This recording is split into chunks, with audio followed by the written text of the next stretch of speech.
ये कहानी पार्वती नाम की एक बुढ़िया औरत की है। पार्वती अपनी 2 नातिन के साथ रहती थी। बहुत समय पहले ही पार्वती की बेटी सुषमा और उसके बच्चों को सुषमा के पति ने छोड़ दिया था। उस हादसे को सुषमा बर्दाश्त न कर सकी और उसने आत्महत्या कर ली।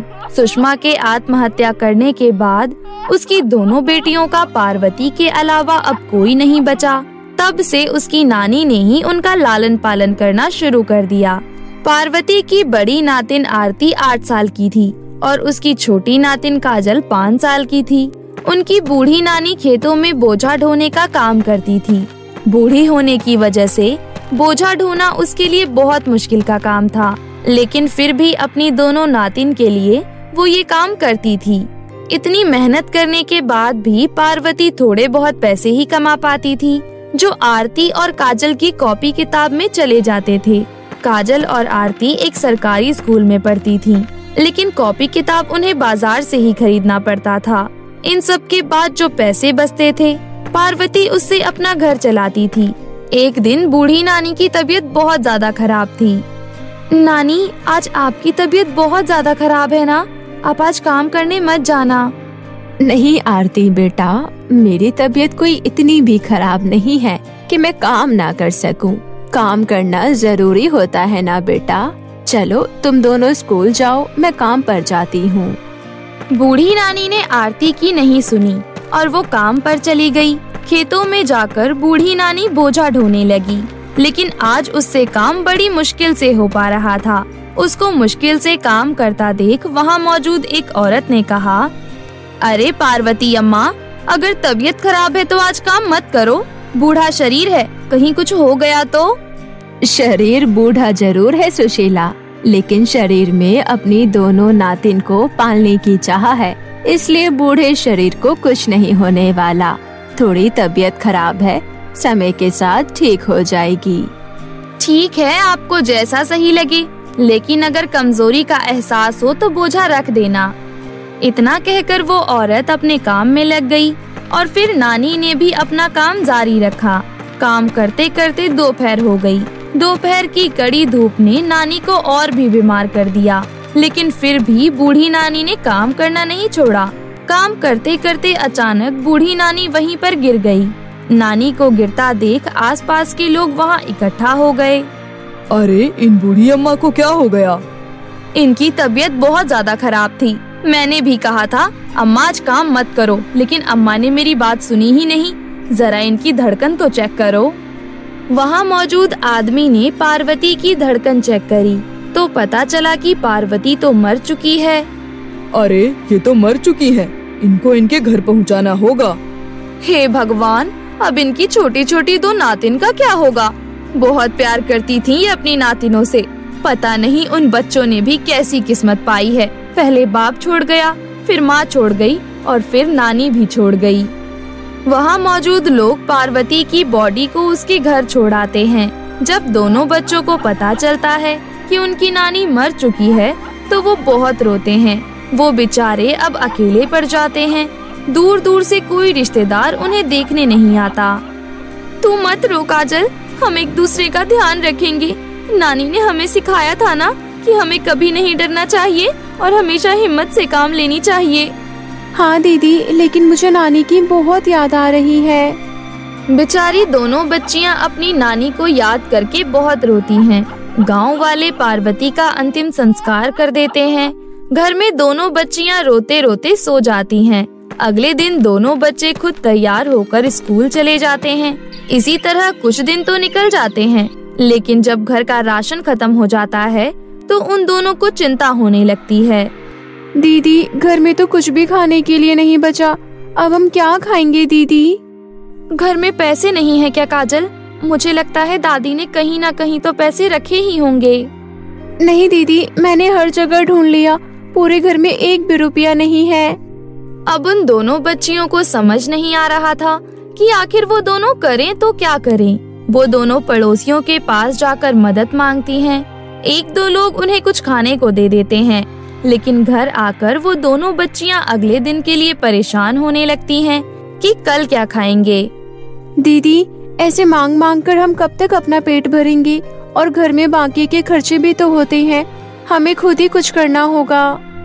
लेकिन काजल, हम दोनों तो अभी बच्चे हैं, हम दोनों क्या कर सकते हैं? कुछ तो करना ही पड़ेगा दीदी। अगले दिन जब दोनों स्कूल जा रही होती हैं, तो उन्हें एक बर्गर वाला दिखाई देता है। उन दोनों के दिमाग में एक ही बात आती है कि क्यों ना वो दोनों बर्गर बनाकर बेचना शुरू कर दें। फिर क्या था, दोनों फटाफट घर जाती हैं। लेकिन अब समस्या ये थी कि घर में तो पैसे ही नहीं हैं, तो सामान कहाँ से लाया जाए। काजल का दिमाग थोड़ा ज्यादा चलता था। उसने अपनी नानी के द्वारा रखे कुछ पुराने पीतल के बर्तन भंगार में बेच दिए। बर्तनों को बेचकर दोनों बहनों को जो पैसे मिले, उन पैसों से वो दोनों बर्गर बनाने का सामान ले आईं।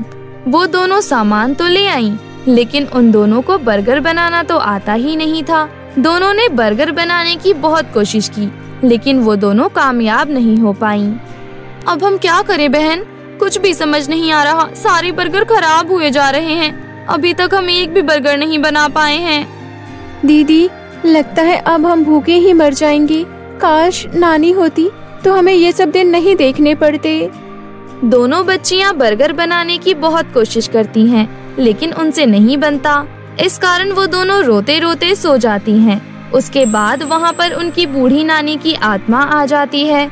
दोनों बच्चियों को देखकर पार्वती की आत्मा बहुत दुखी होती है। मेरे प्यारे बच्चों को कितने दुखों का सामना करना पड़ रहा है, लेकिन अब मैं अपने बच्चों की मदद करने आ गई हूँ। अब मैं सब सही कर दूंगी। फिर क्या था, बूढ़ी नानी की आत्मा बर्गर बनाने बैठ जाती है।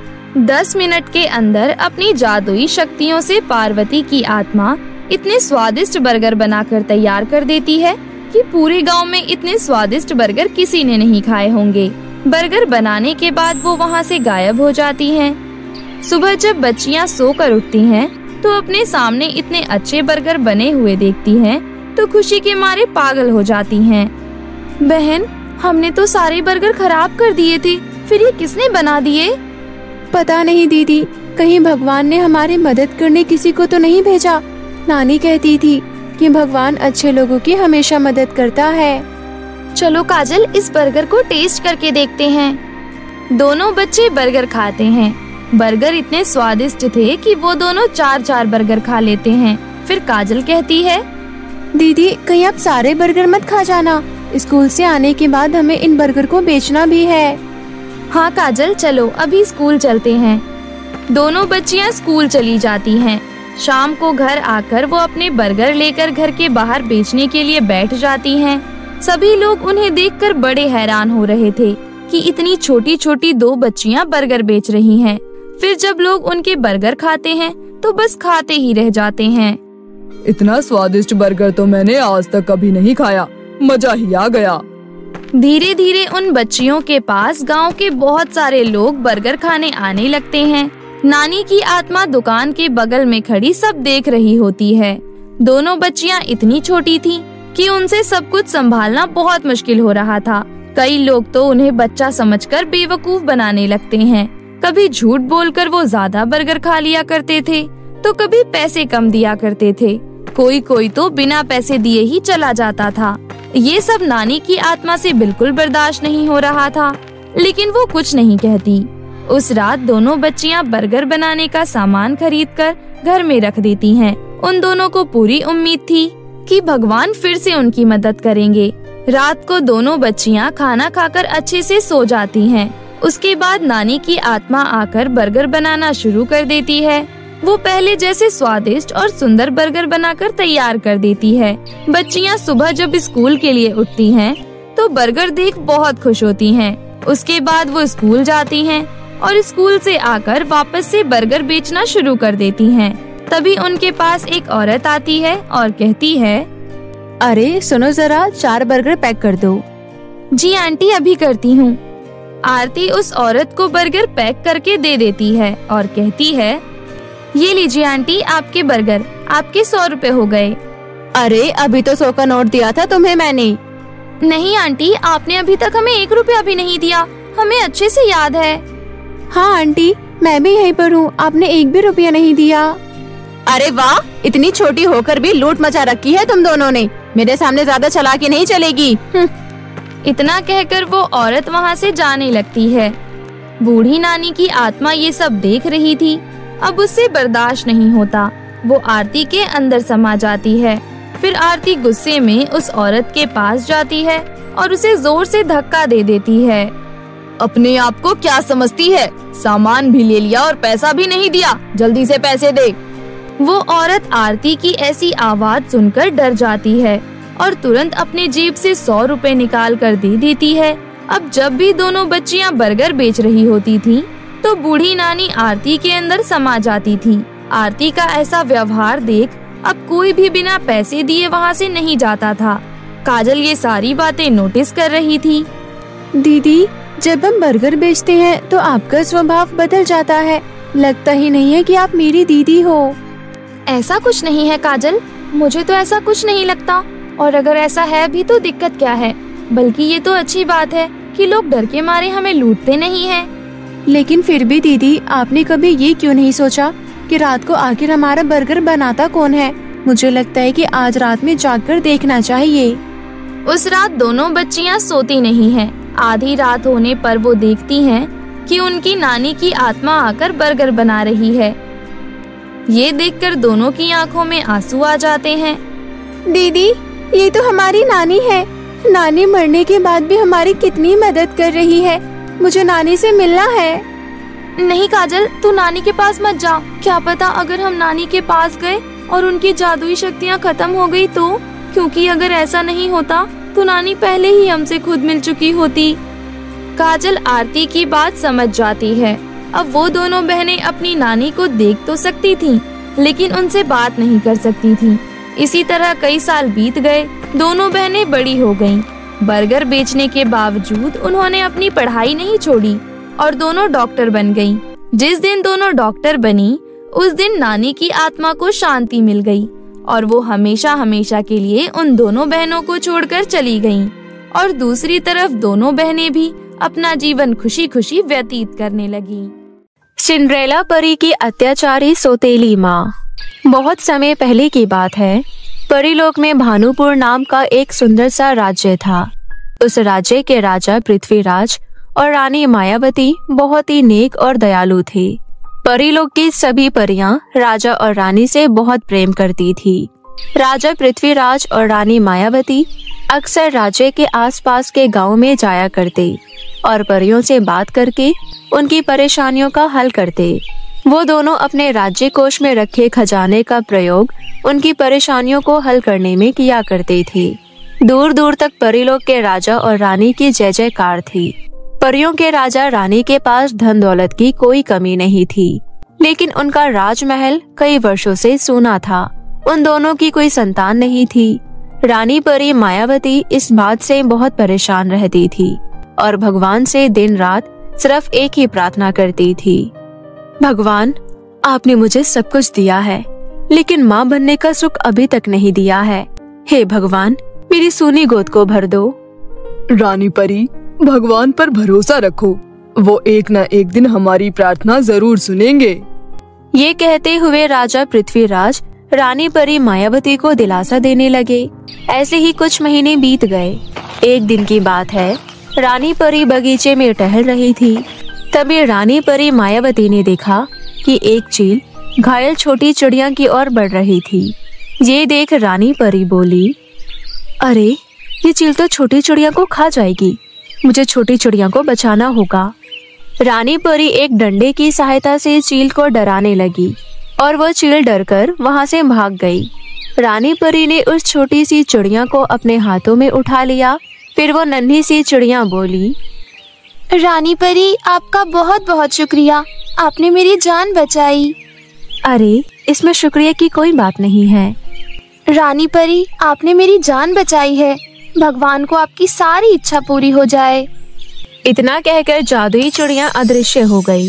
रानी परी मायावती की तो सिर्फ एक ही इच्छा थी कि उसे संतान की प्राप्ति हो। जादुई चिड़िया के कहे अनुसार रानी परी की मनोकामना पूरी हो गई और वो गर्भवती हो गई। राजा पृथ्वीराज को जब रानी परी ने गर्भवती होने की बात कही तो वो खुशी के मारे नाचने लग गए। रानी परी, मैंने आपसे कहा था ना कि भगवान हमारी खाली झोली जल्द ही खुशियों से भर देंगे।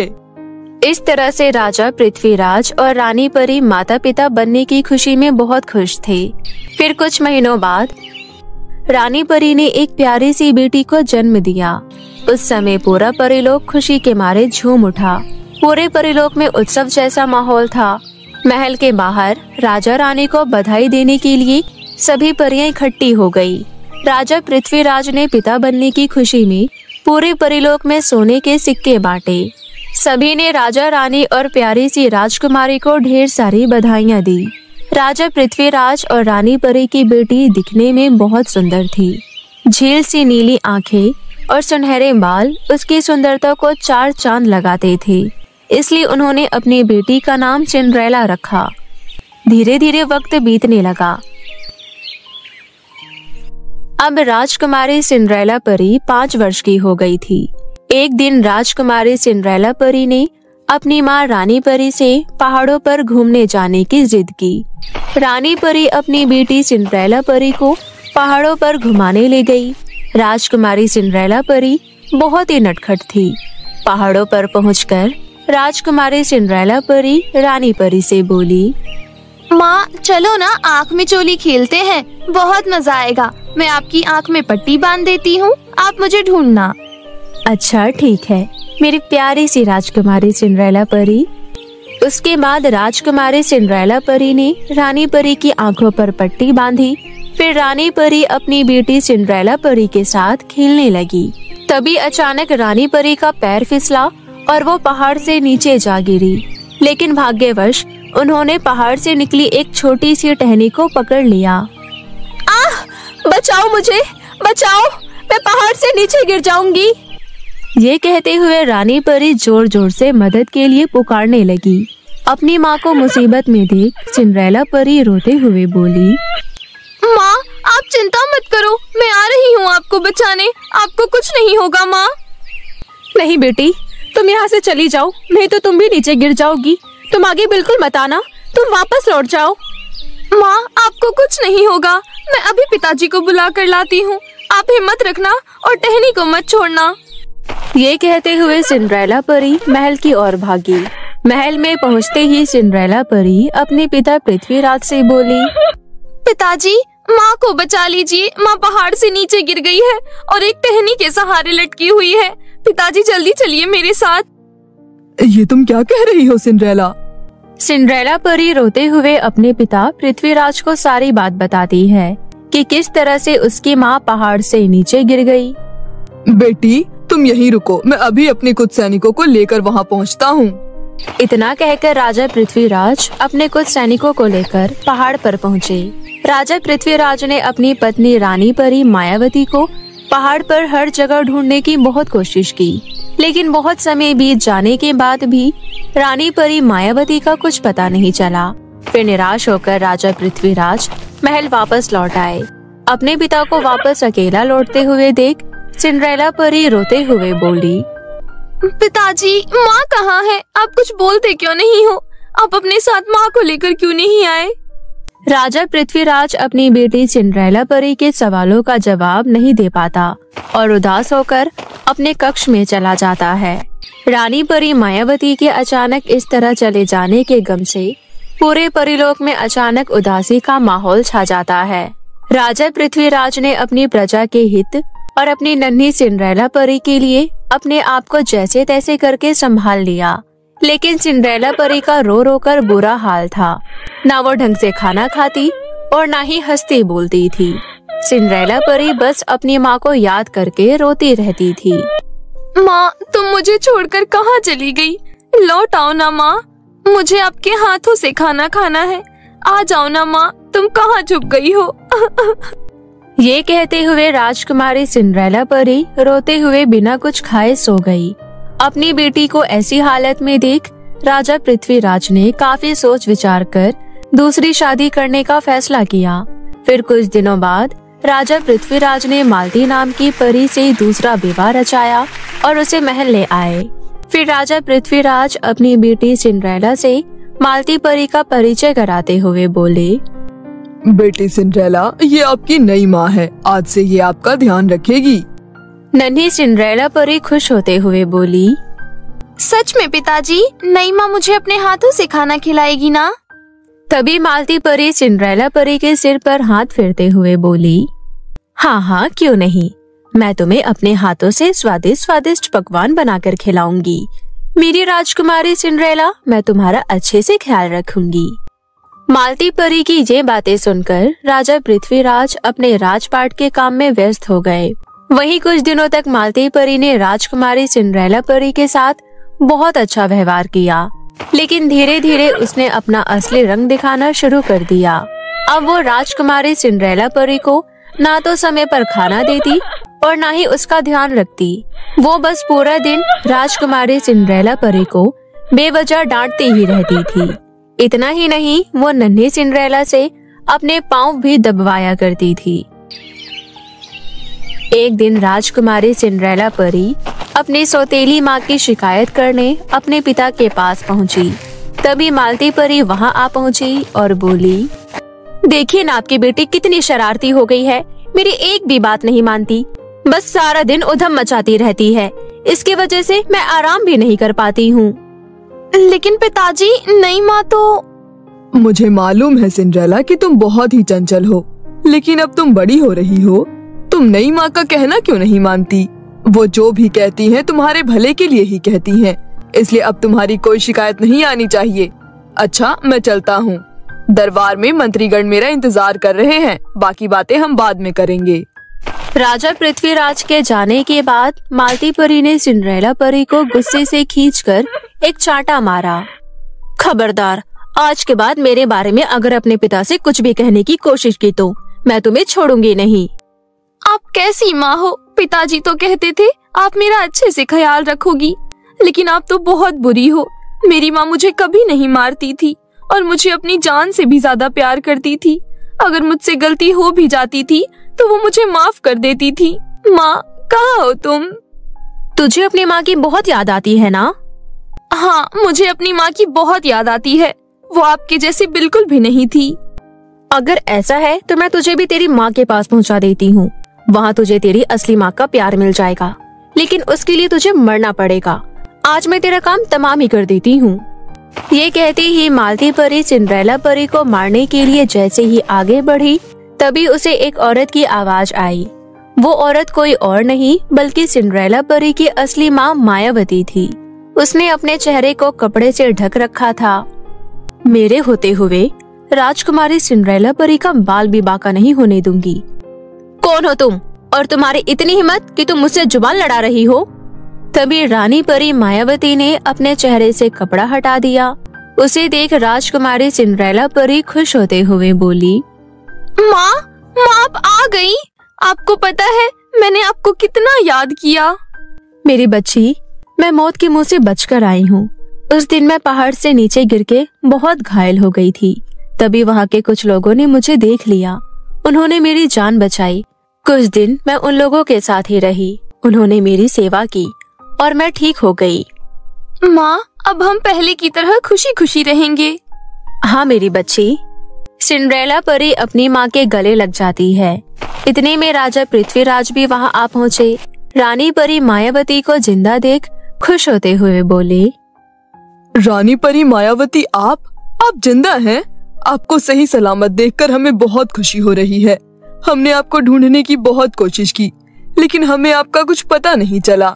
हमें माफ कर दीजिएगा रानी परी। हमने अपनी बेटी की देखभाल के लिए दूसरा विवाह रचा लिया।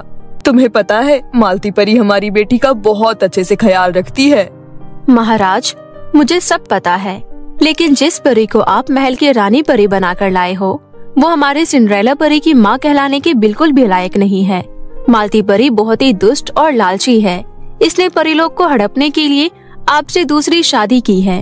मैं कई दिनों से महल में ही थी और अपने मुंह को कपड़े से ढककर इस पर नजर रख रही थी, ताकि मैं इसे रंगे हाथ पकड़ सकूं।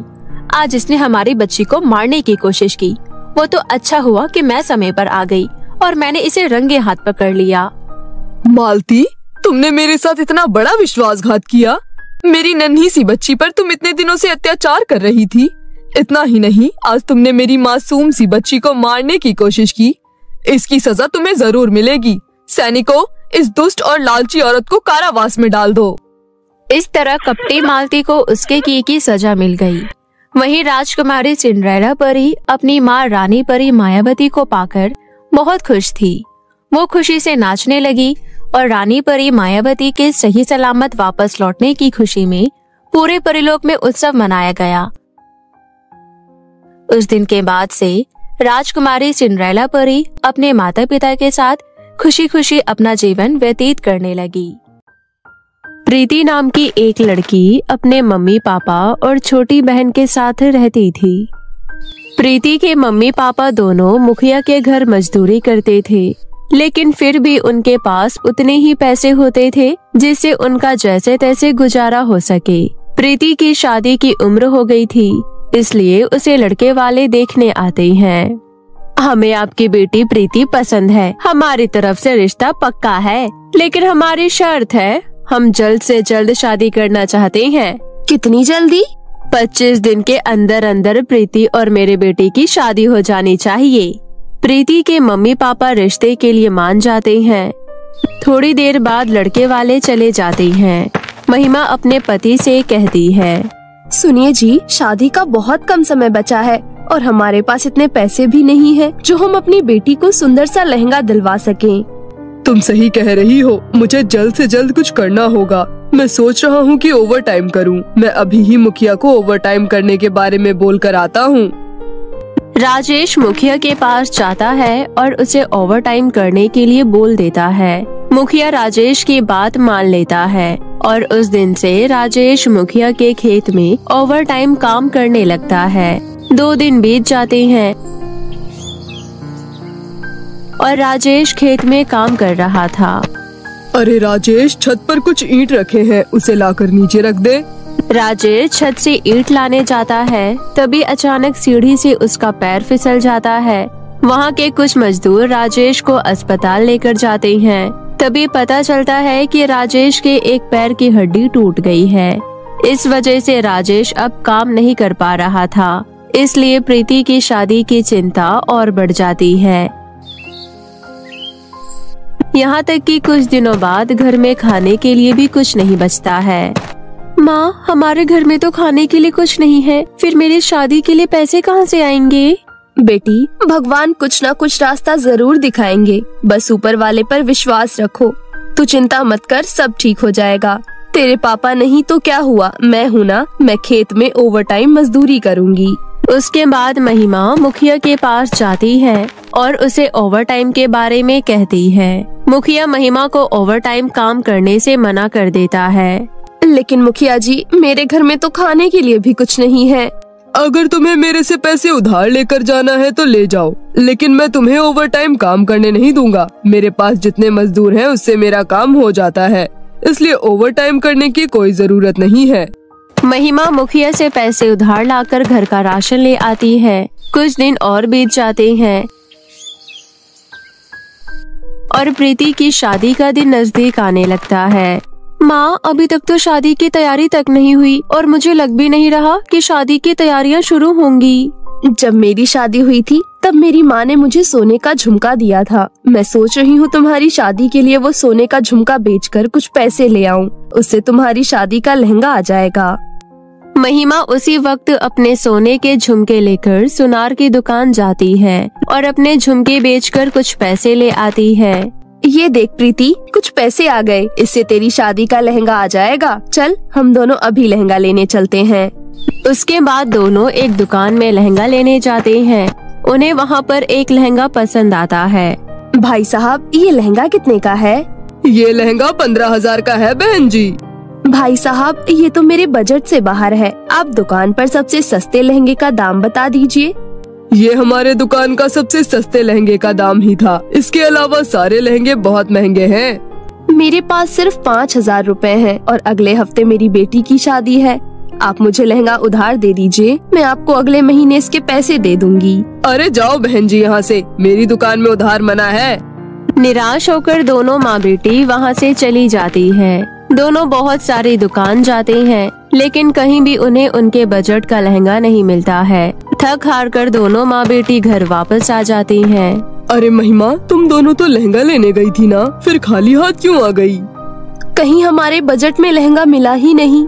ये सब मेरी वजह से हो रहा है। मेरे पैर की हड्डी टूटी और उसमें बचे हुए सारे पैसे लग गए। मेरी बिटिया के लिए कुछ नहीं बचा। शादी में 1 हफ्ते ही बचे हैं। अब हम क्या करेंगे? कोई बात नहीं पापा, आप बस जल्दी से ठीक हो जाइए, मेरे लिए वही बहुत है। इस बार नहीं तो कभी और हो जाएगी शादी। इस तरह कुछ दिन और बीत जाते हैं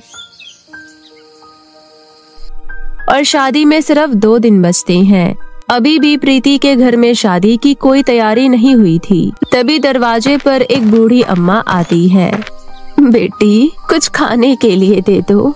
मुझे कुछ खाने के लिए दोगी तो तुम्हारी मनोकामना पूरी होगी। प्रीति बूढ़ी अम्मा की आवाज सुनती है।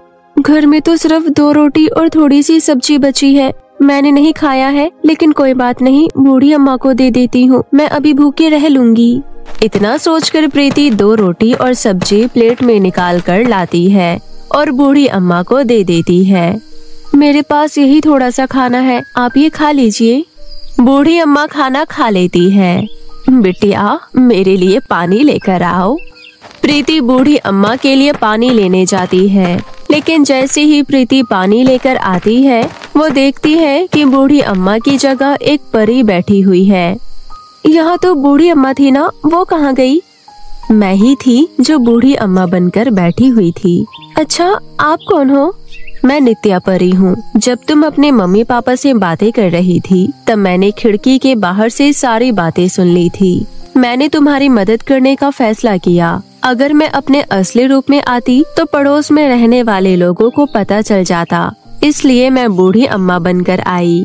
उसके बाद नित्या परी अपनी जादू से वहाँ एक बॉक्स ले आती है। मैं जा रही हूँ, उसके बाद तुम ये बॉक्स खोलना। इतना बोलकर नित्या परी चली जाती है। नित्या परी के जाने के बाद प्रीति बॉक्स खोलती है और उसमें से एक बहुत ही सुंदर लहंगा निकलता है। ये लहंगा तो बहुत सुंदर है, मैं अभी माँ को ये लहंगा दिखाती हूँ। प्रीति लहंगा लेकर अपनी माँ के पास जाती है। माँ, ये देखो मेरे शादी का लहंगा। ये तुम कहाँ से लेकर आई प्रीति? ये मुझे नित्या परी ने दिया है। अभी आप और पापा घर पर नहीं थे और छुटकी भी बाहर खेलने गई थी। तब नित्या परी एक बूढ़ी अम्मा बनकर आई और उसके बाद अम्मा ने मेरे से खाना मांगा। खाना खाने के बाद वो अपने असली रूप में आ गई और उन्होंने मुझे लहंगे का बॉक्स दिया। नित्या परी का बहुत शुक्रिया, कम से कम शादी का लहंगा तो आ ही गया। माँ, मुझे मेकअप करना आता है, लेकिन मेरे पास मेकअप किट नहीं है। अब मैं बिना मेकअप के शादी करूँगी क्या? यहाँ तक कि शादी की तैयारियों में बहुत पैसे लगते हैं और पैसे की वजह से हमने अभी तक तैयारियाँ शुरू नहीं की। अगर मेरे ससुराल वाले गुस्सा होकर चले गए तो? प्रीति के इतना कहते ही वहाँ मेकअप किट और शादी की तैयारियों के लिए बहुत सारे रुपए आ जाते हैं। लगता है नित्या परी तुम्हें जादुई लहंगा देकर गई है। देखा अभी, तुमने जो जो बोला सब तुम्हारे सामने आ गया। हाँ माँ, मुझे भी यही लग रहा है। पिछली बार पापा का अच्छे से इलाज नहीं हो पाया था, अब हम और भी अच्छे अस्पताल में पापा का इलाज करवाएंगे। उसी दिन प्रीति अपने पापा को बहुत अच्छे अस्पताल में लेकर जाती है और उनके पैरों का इलाज करवाती है। उसके बाद उसके पापा पहले की तरह ठीक हो जाते हैं। प्रीति बेटी, मुझे ये समझ नहीं आ रहा, आखिर मेरे इलाज के लिए तुम्हारे पास पैसे कहाँ से आए? अभी तो आपका इलाज हुआ है, आगे देखते रहिए, मेरी शादी भी धूमधाम से होगी। मेरे पास नित्या परी का जादुई लहंगा है। उसके बाद प्रीति अपने पापा को जादुई लहंगे के बारे में सारी बातें बताती है। 2 दिन बाद प्रीति की शादी थी, इसलिए सभी शादी की तैयारियों में लग जाते हैं। 2 दिन बीत जाते हैं और प्रीति अपने मंडप में नित्या परी का दिया हुआ जादुई लहंगा पहनकर आती है। लेकिन तभी लड़के की माँ बोलती है, भाई साहब, मुझे ज्यादा कुछ नहीं चाहिए, बस अपने बेटे के लिए एक गाड़ी और 7 लाख रुपए चाहिए। इसके बारे में तो आपने मुझे बताया ही नहीं कि आपको दहेज भी लेना है। ये दहेज कहाँ है? ये तो छोटा मोटा गिफ्ट है। ये सब मैं अपने लिए थोड़ी ना मांग रही हूँ, बल्कि आपकी बेटी के लिए ही तो मांग रही हूँ, ताकि उसको किसी चीज की कमी ना रहे। अगर आपने ये सब नहीं दिया तो ये शादी नहीं होगी। ठीक है, मुझे ऐसे भिखमंगे से शादी करनी भी नहीं है। क्या कह रही हो आप? ये सब आप मेरे लिए मांग रही हो? मेरे पास ये सब अभी भी नहीं है, लेकिन मैं खुशी से रह रही हूँ, तो मुझे आगे भी इसकी कोई जरूरत नहीं होगी। सीधा सीधा क्यों नहीं बोल देती हो? छोटे मोटे गिफ्ट के नाम पर भीख मांगने की आदत है आप लोगों को। चुप हो जा प्रीति, कृपया करके शादी मत तोड़ना। हम कहीं से उधार लेकर आपको ये सब दे देंगे। नहीं माँ पापा, मुझे शादी नहीं करनी है। आप इन लोगों को बोल दीजिए, जिस रास्ते से आए हैं उस रास्ते से वापस चले जाए और अपने बेटे को किसी और घर में जाकर बेचे। तुम बहुत ही बदतमीज लड़की हो, तुम्हें बात करने की बिल्कुल तमीज नहीं है। आंटी, पहले आप खुद को देखिए। मैं अब इससे ज्यादा कुछ बोलूं इससे पहले चुपचाप आप लोग यहाँ से निकल जाइए, नहीं तो मैं इससे भी ज्यादा बेइज्जती कर दूंगी आपकी। लड़के वाले अपनी बारात लेकर वापस चले जाते हैं। उनके जाने के बाद महिमा प्रीति को बोलती है, प्रीति, तुम्हारे पास जादुई लहंगा है, इससे तुम लड़के वालों को उनकी मांगी हुई चीज दे सकती थी। हाँ माँ, मैं उन्हें ये सब दे सकती थी, लेकिन मैं ऐसे लालची घर में अपना रिश्ता नहीं रख सकती हूँ। यहाँ बस हमें पता है कि मेरे पास जादुई लहंगा है, लेकिन उनके लिए तो हम गरीब थे ना, फिर भी उन्होंने इतनी बड़ी मांग हमारे सामने कर दी। मुझे अभी शादी नहीं करनी है, मैंने सिर्फ 12वीं तक पढ़ाई की है, इसलिए अब मैं अपनी आगे की पढ़ाई करूँगी। प्रीति के मम्मी पापा उसकी बात मान लेते हैं। उसके बाद प्रीति एक अच्छे कॉलेज में अपनी आगे की पढ़ाई करने लगती है। इस तरह प्रीति दहेज लेने वालों को अच्छा सबक सिखाती है और अपने परिवार के साथ हंसी खुशी जीवन व्यतीत करने लगती है।